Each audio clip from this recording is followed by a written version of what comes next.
අද මම ඔයාලට කියලා දෙන්න යන්නේ self breast examination එකක් කරන්න කොහොමද කියලා. මේ දේ කියලා දෙන්න හේතුව තමයි ෆීමේල්ස්ලගේ මරණ අනුපාතය වැඩිම කැන්සර් එක තමයි breast cancer එක. අන්න ඒ නිසා අපි දැනගන්න ඕනේ කොහොමද මේ breast cancer එක නෙමෙයි අපිට හොයාගන්න පුළුවන් breast lump එකක් ආවොත් අපි ඒක early detect කරගෙන ඒක cancer එකක්ද කියලා හොයාගෙන අපි අවශ්‍ය කියෝ එක ලබා ගන්න එක. මේ examination එක කරන්න පුළුවන් දවසේ හොඳම වෙලාව තමයි ඔබ ඇඟ හොදන්න හරි නාන්න යන හරි වෙලාව.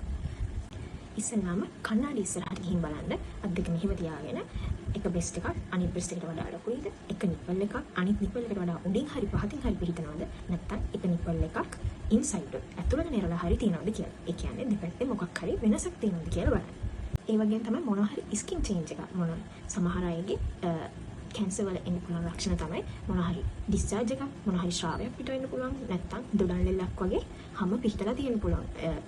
අද දොඩම් ලෙල්ල තියෙනවනේ වල වගේ එන්නේ වගේ හැම වෙනස් වෙන්න පුළුවන්. එක චේන්ජස් වෙන්න පුළුවන්. හැමේ මොනවා හරි වෙනස්කම් වෙලා තියෙනවද කියලා බලන්න. ඊට පස්සේ තමයි හොඳම පාර්ට් එක තියෙන්නේ. මේක ඔබ නාන වෙලාවෙත් තමයි කරන්න ඕනේ.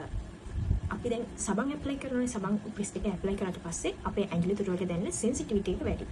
අපි හැම වෙලාවෙම එක්සැමිනේෂන් එක කරද්දී කරන්න ඕනේ අතේ ටිප් එකෙන් නෙමෙයි මේ පල්ප් එකෙන්. මෙන්න මෙහි තමයි අල්ලන්න ඕනේ. කිසිම වෙලාවක අපි හැම මෙන්න මේ විදිහට අල්ලන්න හොඳ නැහැ. එතකොට අපිට always හැම වෙලාවෙම ලම්ප් එකක් අහු වෙනවා.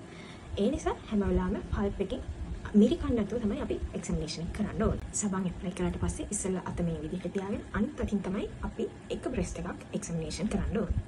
ඊට පස්සේ එක බ්‍රෙස්ට් එකක් අරගෙන තදට රවුන්ඩ් කර මෙන්න මේ ආකාරයට බලන්න ඕනේ.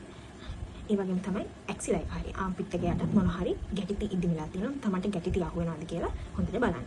තද කරලා අල්ලලා බලන්න. මෙන්න මේ ආකාරයට අනිත් බ්‍රෙස්ට් එකේ ආම්පිට් එක යටත් බලන්න. ඒ වගේම බ්‍රෙස්ට් එකේ රවුමට තද කර අපි අල්ලලා බලන්න ඕනේ මොන හරි ගැටිත්තක් අහු වෙනවද කියලා.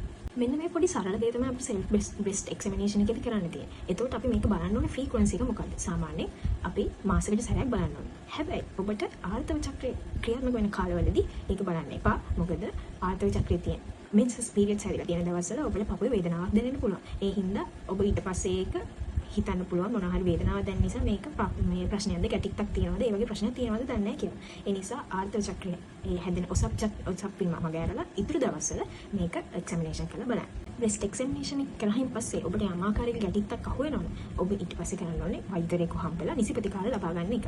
මේකෙන් අපිට කරන්න පුළුවන් එකම දේ ලම්ප් එකක් තිබ්බ පළියට ඒක කැන්සර් එකක් වෙන්නේ නැහැ.